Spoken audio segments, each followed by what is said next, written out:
Good morning student. BSc first year, welcome. Sorry, BSc third year, welcome all the student in your online class.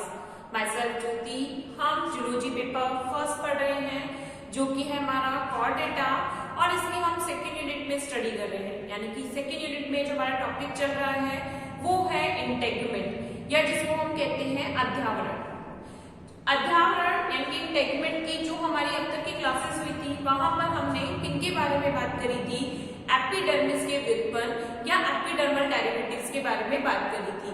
और epidermal derivatives में हमने क्या क्या study किया, हमने epidermal gland यानी कि एपिडर्मल ग्रंथियां, एपिडर्मल स्केल या एपिडर्मल शल्क, सीन, हॉर्न्स, डिजिटल स्ट्रक्चर्स में कार्स, नेल्स, हूफ्स और इसके साथ साथ हमने बात करी थी स्किन एंड फेदर्स के बारे में या सॉरी हेयर्स एंड फेदर यानी कि पंख और बालों के बारे में हमने स्टडी किया था। नेक्स्ट जो हमारी बात आती है वो आता है डर्मल डेरिवेटिव्स या डर्मिस के व्युत्पन्न को। तो जब हम डर्मिस के व्युत्पन्न की बात करते हैं यानी कि अभी तक जो भी संरचनाएं हैं वो किससे बन रही थी, एपिडर्मिस में बन रही थी। अब हम जिन संरचनाओं की बात करते हैं वो किससे बनती है, वो डर्मिस यानी कि एक तरीके से मेसोडर्म की जो परत है डर्मिस उससे बनती है। तो यहाँ डर्मिस के व्युत्पन्न में सबसे मोस्ट प्रोबेबली जो स्ट्रक्चर आती है वो आती है डर्मल स्केल। यानी कि जिस तरीके से हमने एपिडर्मल स्केल पढ़े थे उसी तरीके की संरचनाएं क्या आती है, डर्मल स्केल या डर्मल शल्क आते हैं। जैसे हमने बात करा था एपिडर्मल जो शल्क होते हैं वो फर्स्टली किसमें डिस्कवर किए गए थे या रिकॉग्नाइज किए गए थे। पहले जो एपिडर्मल शल्क है वो सर्वप्रथम किसमें देखे गए थे, सरिसा वर्ग में देखे गए थे। यदि हम शल्क की बात कर रहे हैं और उनमें भी हम किनकी बात कर रहे हैं, डर्मल शल्क की, तो डर्मल शल्क जो पाए जाते हैं वो किसमें पाए जाते हैं, ये मछलियों में और एम्फीबियन में पाए जाते हैं। यानी कि एम्फीबियन एनिमल्स में मोस्टली जो स्केल्स प्रेजेंट होते हैं वो किससे बने हुए होते हैं, वो पाए जाते हैं डर्मिस के द्वारा। तो एक तरीके से क्या कहलाते हैं, डर्मल शल्क या डर्मल स्केल्स कहलाते हैं। तो डर्मल स्केल्स के बारे में हम जनरली स्टडी करते हैं। तो फर्स्ट ऑफ ऑल हम लिखते हैं डर्मिस के व्युत्पन्न, हेडिंग डालेंगे डर्मिस के व्युत्पन्न।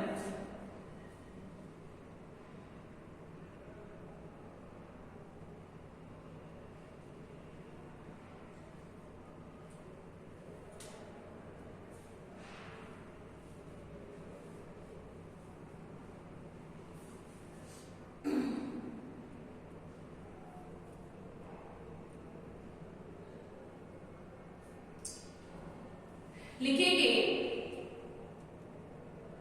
शल्क जो कि डर्मिस से निर्मित होते हैं, शल्क जो कि डर्मिस से निर्मित होते हैं डर्मल शल्क कहलाते हैं। शल्क जो डर्मिस से निर्मित होते हैं डर्मल शल्क कहलाते हैं।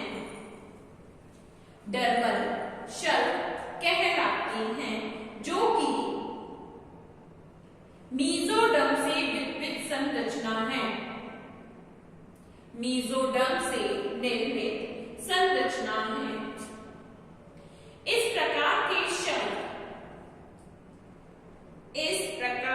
शल्क प्रमुख रूप से केवल मछलियों, इस प्रकार के शल्क प्रमुख रूप से केवल मछलियों, कुछ सरीसृप, केवल मछलियों, कुछ सरीसृप व बहुत कम स्तनी वर्ग के जीवों में पाए जाती हैं। व बहुत कम स्तनी वर्ग के जीवों में पाए जाती हैं। यानी कि स्पेशली तो किसमें मिलते हैं, फिश में मिलते हैं और इसके अलावा हम बात करते हैं रेप्टाइल्स एनिमल्स में या हम बात कर रहे हैं कुछ मैमल, स्पेशली कुछ जो मैमल्स एनिमल्स हैं उनमें भी इस तरीके की संरचनाएं पाई जाती हैं। वो हम देखेंगे किन किन मैमल्स में मिल रहे हैं, स्पेशली किसमें मिल रहे हैं, केवल फिशीज में यानी कि मछली वर्ग में ही इस तरह की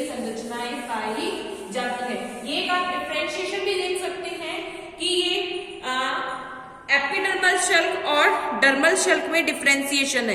एपिडर्मल शल्क मोस्टली किस में मिलते हैं? रेप्टिलियन एनिमल में, और डर्मल शल्क स्पेशली किस में मिलते हैं? मछलियों में। लिखेंगे इसमें आगे।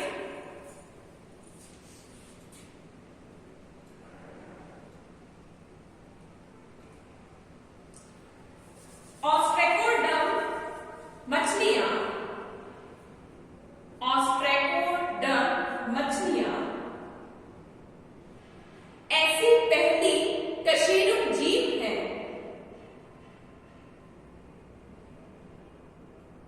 ऐसी पहली कशेरुक जीव है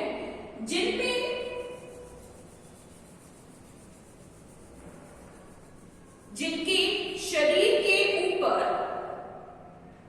ऑस्ट्रेकोडर्म ऐसी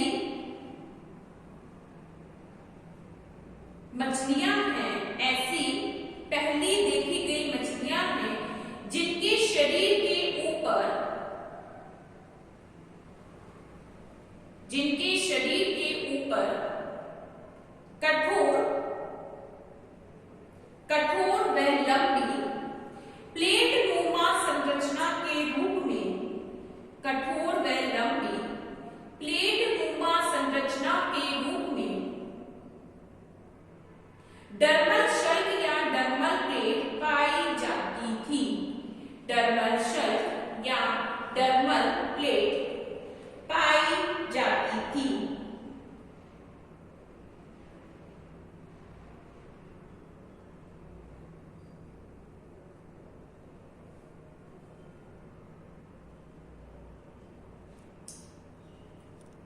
इन्हें अस्थिल प्लेट भी कहते हैं, इन्हें अस्थिल प्लेट भी कहते हैं।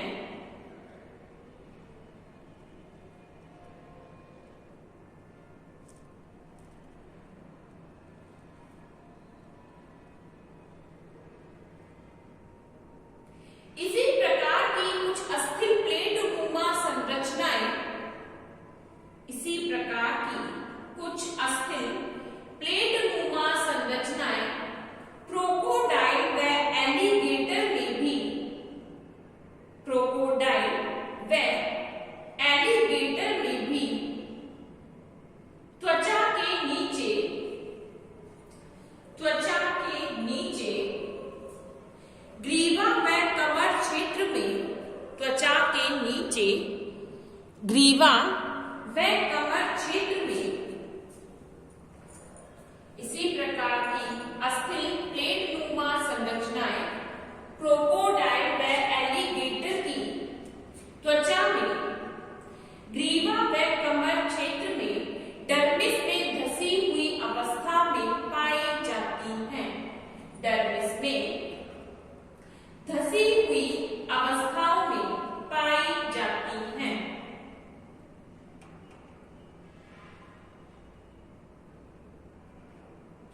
कछुओं की त्वचा में भी, कछुओं की त्वचा में एपिडर्मल प्रशल्कों के नीचे,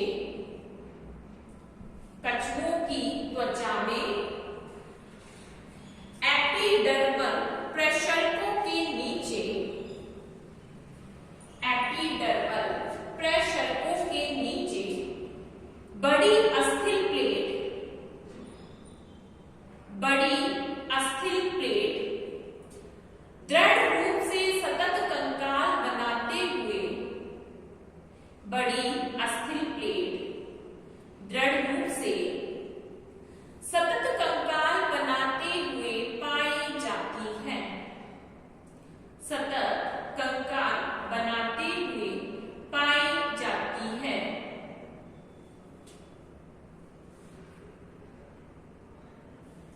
धड़ भाग में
मछलियों में शल्क 5 प्रकार के पाए जाते हैं।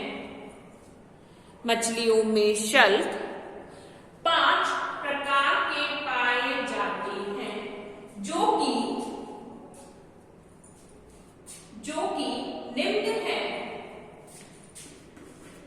कि निम्न है,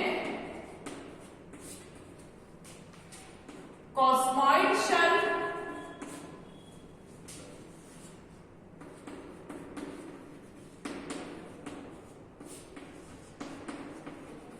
प्लेकॉइड शल्क,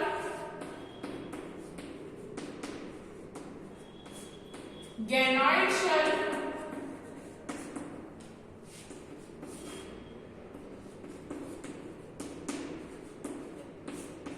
टिनॉइड शल्क,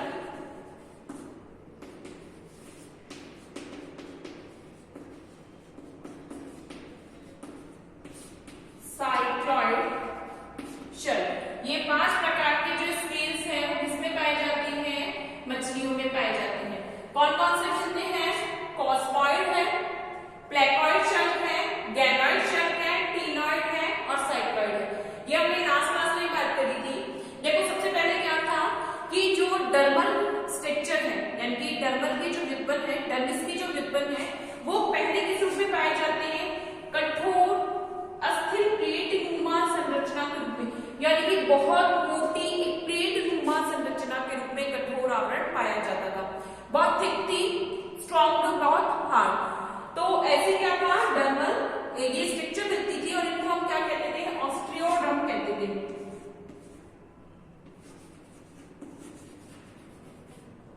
ठीक है, ऑस्टियोडर्म्स कहते थे जो, और ये स्पेशली किस में मिलती थी? ऑस्ट्रेकोडर्म्स जो फिशेस थी उनमें स्पेशली फर्स्टली डिस्कवर की गई थी। किसमें?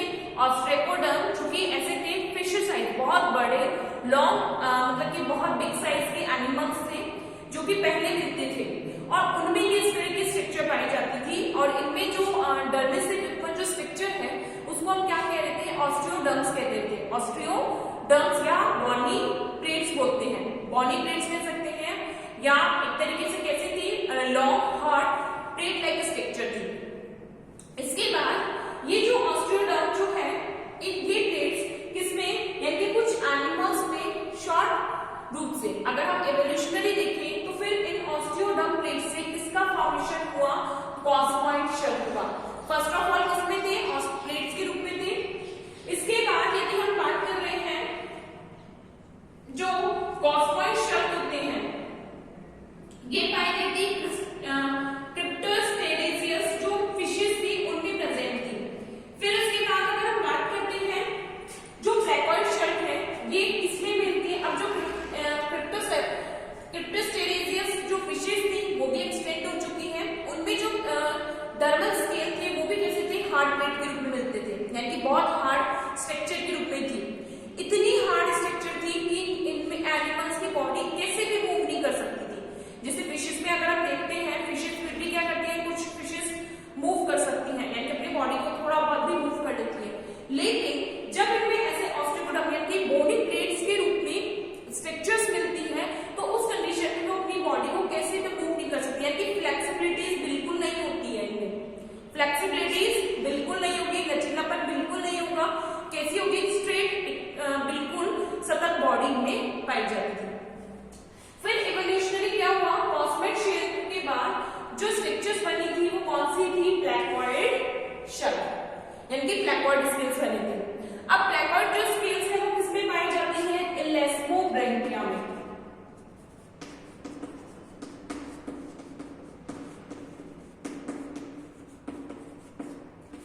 इलेस्मोब्रैंकियाई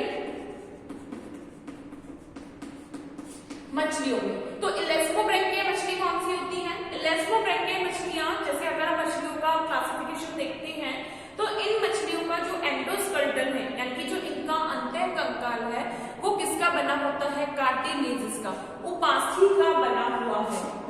कैसा है? उपास्थि अंतः कंकाल। क्या मिल रहा है? इनका एंडोस्केलेटन कैसा है? कार्टिलेजियस एंडोस्केलेटन मिलता है। तो इन कार्टिलेजियस एंडोस्केलेटन वाले जो एनिमल्स होते हैं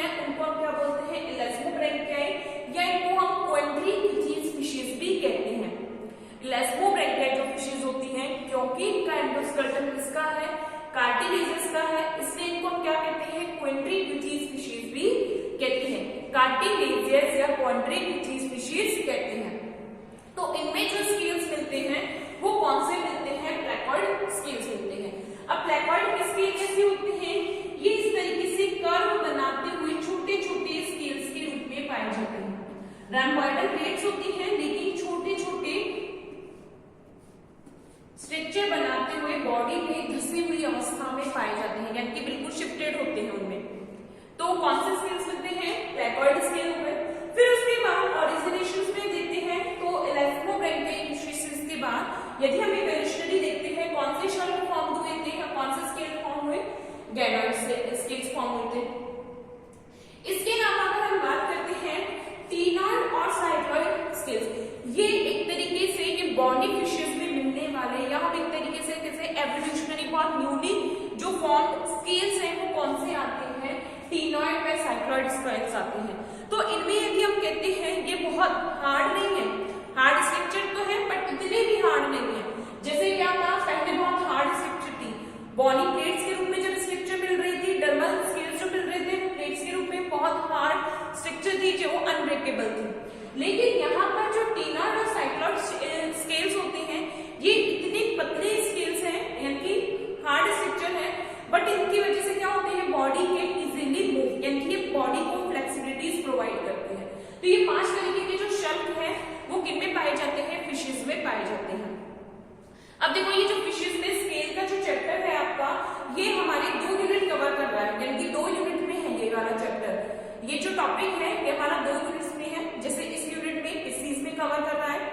जब हम 3rd यूनिट पढ़ते हैं तो 3rd यूनिट में अलग से आपके चैप्टर दिया हुआ है मछलियों में, यानी कि फिशेज में स्केल्स एंड टेल, यानी कि जो फिशेज की बॉडी जो इनकी स्पेशल कैरेक्टर्स है एनिमल्स के, यानी कि जैसे हम 5 क्लासेस पढ़ रहे हैं, कौन कौन सी है, फिशेज के बारे में, एम्फीबियन एनिमल्स के बारे में, स्नेक्स के बारे में, बर्ड्स के बारे में, मैमेलियंस के बारे में। तो इनके जो स्पेशलिटीज वाले कैरेक्टर हैं वो सारे स्पेशलिटीज कैरेक्टर हम किसमें पढ़ते हैं, 3rd यूनिट में।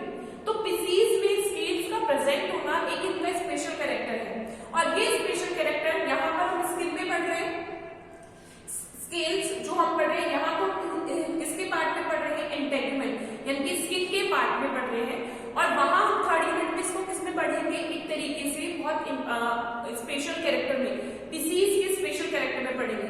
तो हम ये टॉपिक वहां ना पढ़ के यही इसको कवर अप कर रहे हैं, ठीक है। यानी कि ये वाला टॉपिक आपके दोनों में ही आएगा, आप दोनों में तैयार करते हैं तो आप इजी क्विकली 2 टॉपिक आपके तैयार हो रहे हैं, 1st यूनिट का भी हो रहा है और 3rd यूनिट का भी।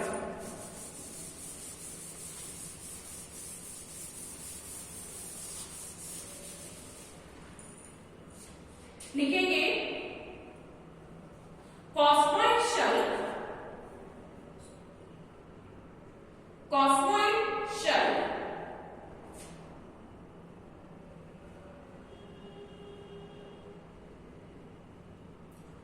ट्रोफोप्टेरिस समूह की विलुप्त मछलियों में, कॉस्मॉइड शल्क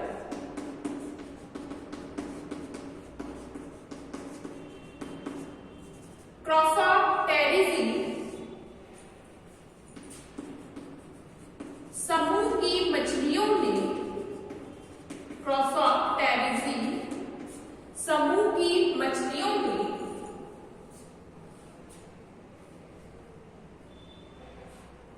प्लेकॉइड शल्क इलेस्मोब्रैंकियाई में,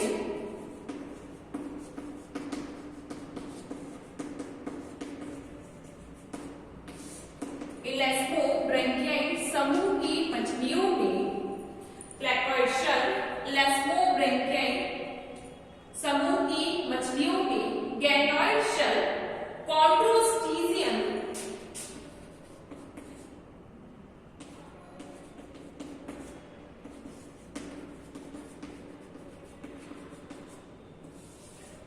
कॉन्ट्रोस्टीजियम गैनोइड शल्क, कॉन्ट्रोस्टीजियम्स व होलोस्टियम्स व होलोस्टियम मछलियों में, होलोस्टियन मछलियों में तथा साइक्लॉइड व टीनॉइड शेल, साइक्लॉइड व टीनॉइड शेल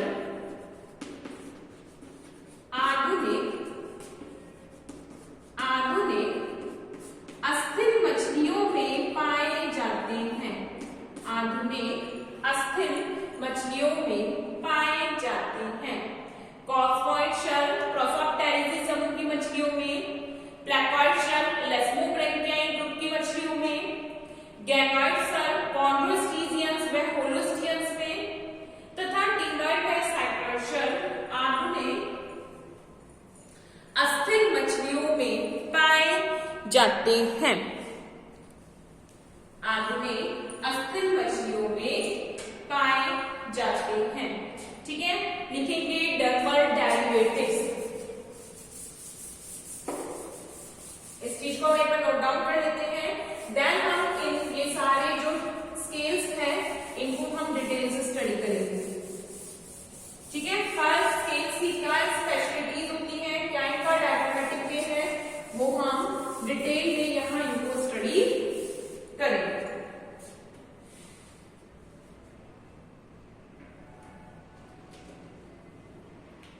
लिखेंगे dermal derivative. The scale arise from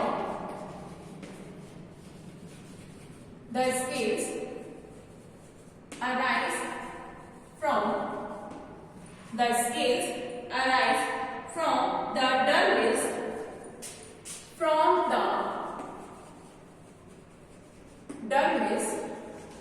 and the scale arise from the dermis and are the mesodermal in origin and are the mesodermal in origin. Mesodermal in origin.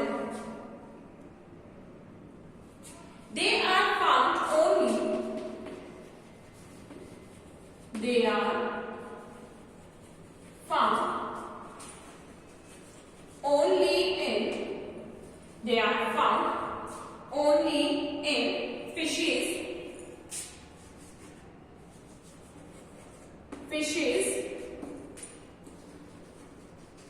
some reptiles, and in few mammals. Some reptiles and in few mammals. Ostracoderm fishes,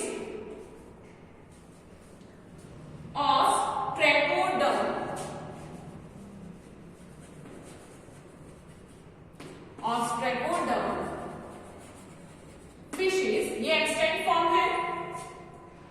fishes the earliest known vertebrate, the earliest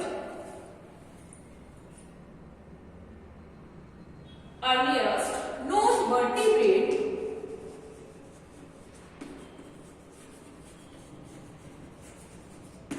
the earlier known vertebrates had an armor of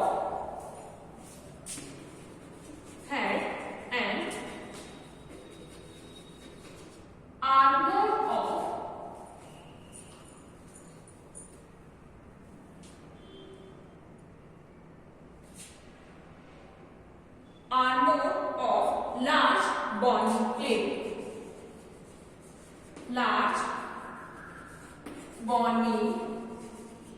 plate. Large bony plate. These bony plates become very small. These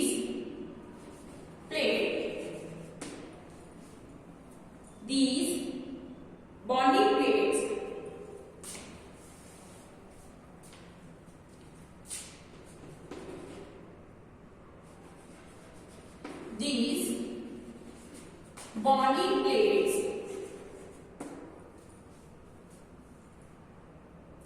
became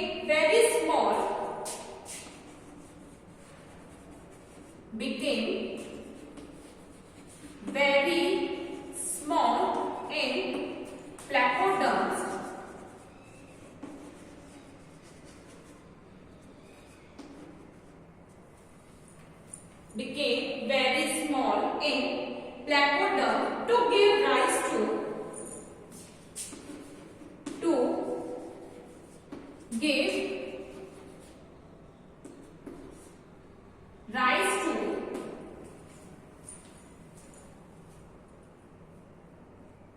to give rise to cosmoid scales.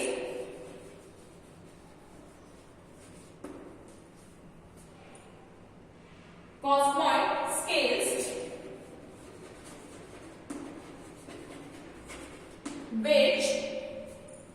which are not found in any living forms today. Which are not found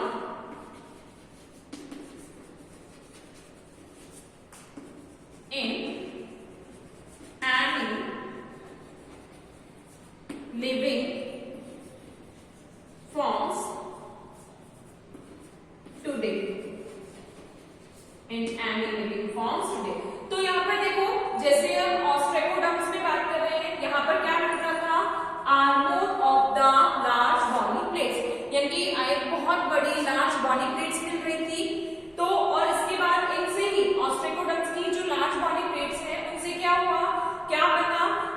कॉस्मॉइड scales बने। तो ये कॉस्मॉइड scales और armour जो plate है वो किसमें मिलती है? एक्सटेंट फॉर्म में मिली थी। अब उनसे ही आगे जो फर्दर ऑरिजिनेशन हुआ है वो और स्केल्स का हुआ है।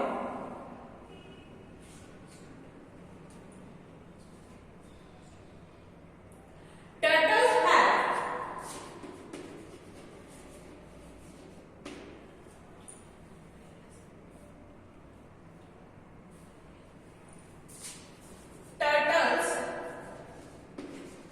have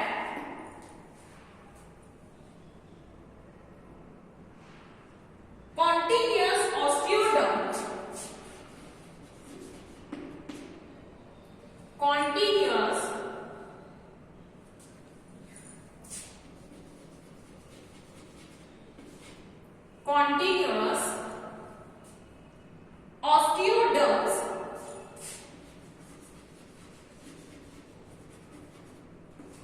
Continuous osteoderms below the epidermal plate, below the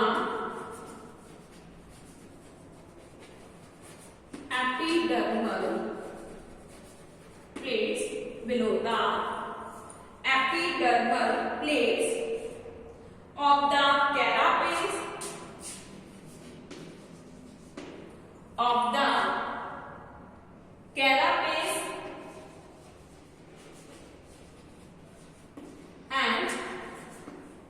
carapace and plastron.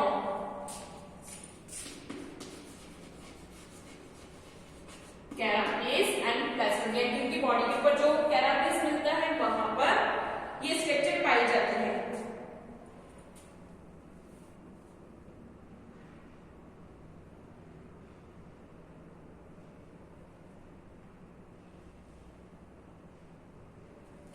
In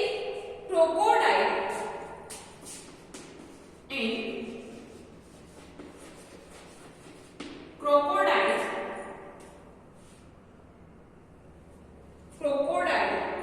osteoderms are found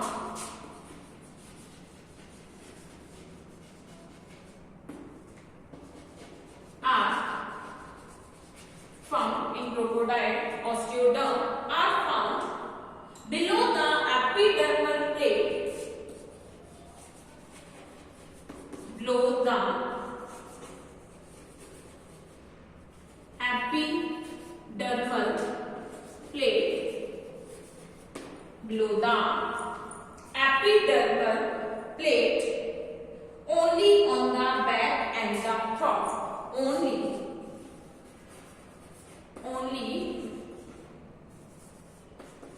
on the back and only on the back and the throat.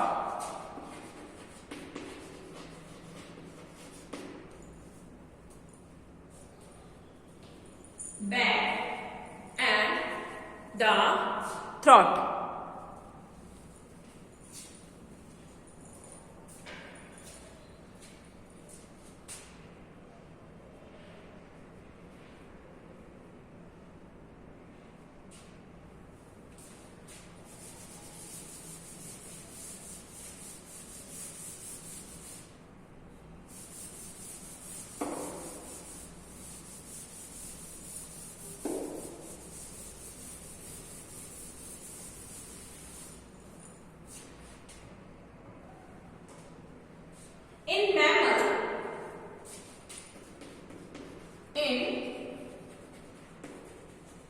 mammals, osteoderms are found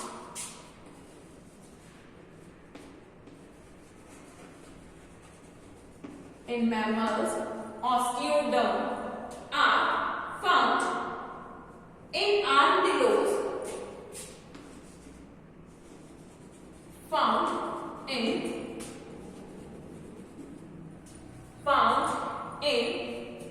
armadillo,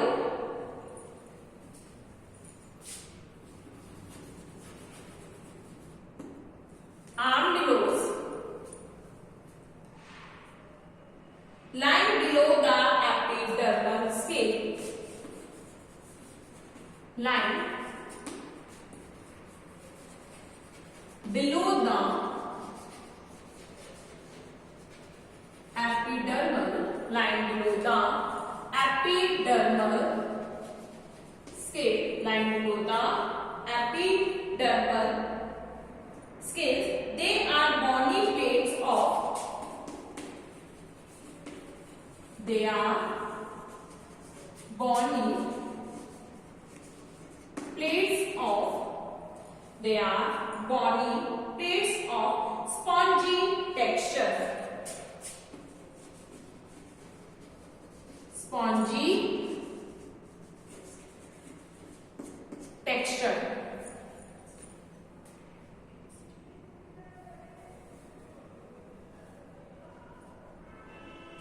In some whales, in